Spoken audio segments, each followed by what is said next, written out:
नमस्कार, मैं डॉक्टर श्वेता बंसल अपने YouTube channel covid impact of Indian economy में पुनः एक नई वीडियो के साथ आप सबके सामने हाजिर हूँ। पिछली वीडियो में मैंने आपको केंद्रीय बैंक के विषय में बताया था, केंद्रीय बैंक की स्थापना, उसका संगठन और उसके कार्य। अब मैं आपको उससे आगे के विषय में बताऊंगी, जिसमें केंद्रीय बैंक के जो कार्य हैं वो अंतिम ऋणदाता। केंद्रीय बैंक अंतिम ऋणदाता के रूप में भी कार्य करता है। जब देश में संकट की स्थिति होती है और मुद्रा की मांग रहती है, उस समय केंद्रीय बैंक मुद्रा पूर्ति करता है, नई मुद्रा निर्गमित करता है और अधिक से अधिक मात्रा में मुद्रा पूर्ति करके देश में आर्थिक संकट की कमी को पूरा करता है। आर्थिक स्थिरता बनाए रखना केंद्रीय बैंक का जो मुख्य कार्य है वो देश में आर्थिक स्थिरता बनाए रखना है, अर्थात देश में मुद्रास्फीति या मुद्रा अपस्फीति की स्थिति ना उत्पन्न हो। आर्थिक विकास को बढ़ावा देना भी केंद्रीय बैंक का मुख्य कार्य है। इसके लिए केंद्रीय बैंक कृषि एवं उद्योग धंधों को ऋण प्रदान करता है और जो संस्थाएं इन उद्योग धंधों को और कृषि क्षेत्रों के लिए ऋण प्रदान करती हैं, उनको सस्ती ब्याज दर पर ऋण देता है।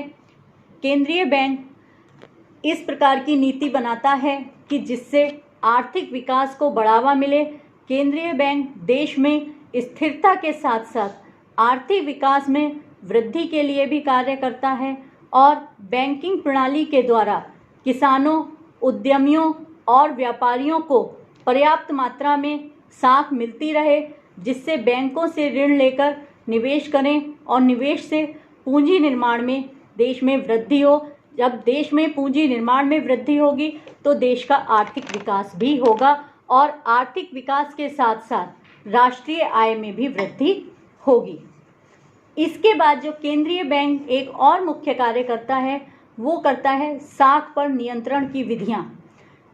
साख पर नियंत्रण की विधियों के लिए वो बैंक दर में परिवर्तन कर सकता है। बैंक दर क्या होती है? बैंक दर वह न्यूनतम दर है जिस पर केंद्रीय बैंक व्यापारिक बैंकों को ऋण प्रदान करता है।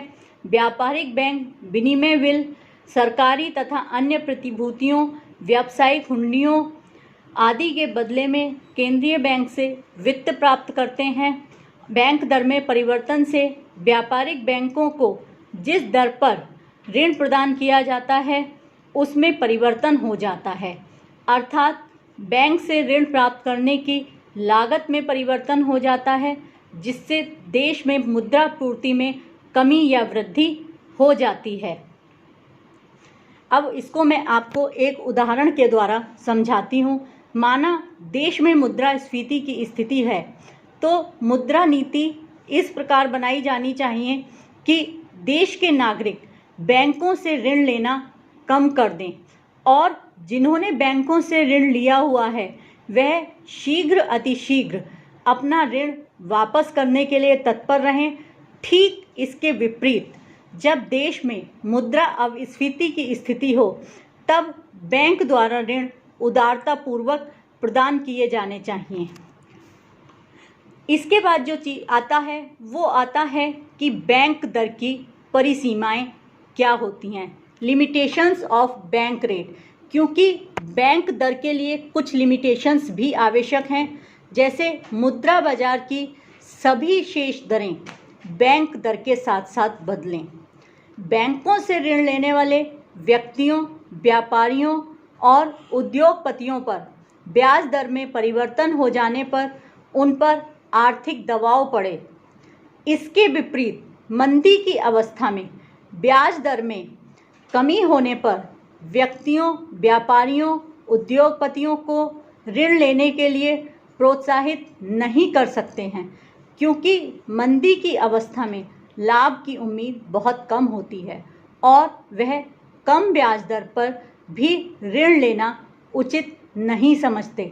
मंदी दूर करने के लिए कम ब्याज दर पर ऋण लेने के लिए हम किसी भी व्यक्ति को मजबूर नहीं कर सकते हैं। यहाँ पर मैं एक कहावत कहना चाहूँगी, या इसे हम कथन कह सकते हैं, जो कि बिल्कुल सही बैठता है। आप घोड़े को पानी के निकट तो ला सकते हैं, लेकिन उसको पानी पिलाने के लिए मजबूर नहीं कर सकते। इसके बाद जो आता है वो आता है खुले बाजार की क्रियाएं, ओपन मार्केट ऑपरेशंस। खुले बाजार की क्रियाएं क्या होती हैं? जिसमें केंद्रीय बैंक खुले बाजार में प्रतिभूतियां, विशेषकर सरकारी प्रतिभूतियों का क्रय विक्रय किया जाता है और बैंक दर में परिवर्तन करके बैंकों द्वारा दिए गए ऋणों की लागत को प्रभावित करता है। और खुले बाजार की क्रियाएं व्यापारिक बैंकों द्वारा साख पूर्ति को प्रभावित करती हैं। बैंकों की नकदी केंद्रीय बैंक द्वारा प्रतिभूतियों को खरीदने या बेचने में कमी या वृद्धि की जा सकती है तथा नकदी अनुपात घटाया या बढ़ाया जा सकता है। व्यापारिक बैंक व्यापारियों की मांग बैंकों की नकदी पर निर्भर नहीं करती। उनके अनुसार वह ऋण लेकर वहां निवेश करेंगे जहां उन्हें लाभ प्राप्ति की संभावना होगी। साख संचलन वेग पूर्व की भांति बना रहना चाहिए।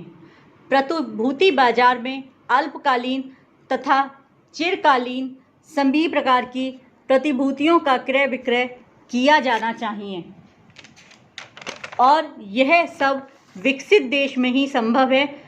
भारत जैसे विकासशील देश में संभव नहीं है। इसके बाद आता है आरक्षित नकदी कोष में परिवर्तन। केंद्रीय बैंक को यदि देश में साख सृजन करना होता है तो व्यापारिक बैंकों द्वारा केंद्रीय बैंक के पास जो धन आरक्षित नकदी कोष के रूप में रखा रहता है वह उसके प्रतिशत में कमी कर सकता है और जब साख नियंत्रण करना होता है तब वह आरक्षित नकदी कोष प्रतिशत में वृद्धि कर सकता है। बैंक कुल जमा का 3% से 15% तक की वृद्धि कर सकता है। इसके बाद जो आता है वो आता है चयनात्मक साख नियंत्रण, सिलेक्टिव क्रेडिट कंट्रोल। चयनात्मक साख नियंत्रण को हम गुणात्मक साख नियंत्रण के नाम से भी जानते हैं और इसका प्रयोग विशेष प्रयोजनों में वस्तुओं और साख की मात्रा को नियंत्रित करने के लिए किया जाता है, जिसके अंतर्गत विशेष प्रकार की प्रतिभूतियों, बंधकों के विरुद्ध बैंकों द्वारा साख सृजन के लिए न्यूनतम सीमा में राशि में परिवर्तन करके व्यक्तिगत ऋणकर्ताओं को विशेष महत्वपूर्ण वस्तुओं के विरुद्ध साख की अधिकतम सीमा राशि निश्चित करके महत्वपूर्ण वस्तुओं की बिक्री संबंधी ऋण पत्रों पर ब्याज काटने की मनाही करके विशेष प्रकार के ऋण के लिए भेदात्मक ऊंची ब्याज दरों का प्रावधान करके।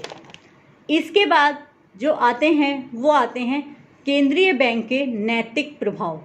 केंद्रीय बैंक का कुछ नैतिक प्रभाव भी होते हैं, जैसे वो अन्य बैंकों को परामर्श देता है कि वह अपने ऋण प्रदान करने में कमी कर दे, क्योंकि केंद्रीय बैंक बैंकों के संरक्षक के रूप में भी कार्य करता है।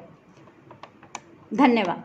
अगर आपको मेरा ये वीडियो पसंद आया हो तो आप इसे लाइक और शेयर करें।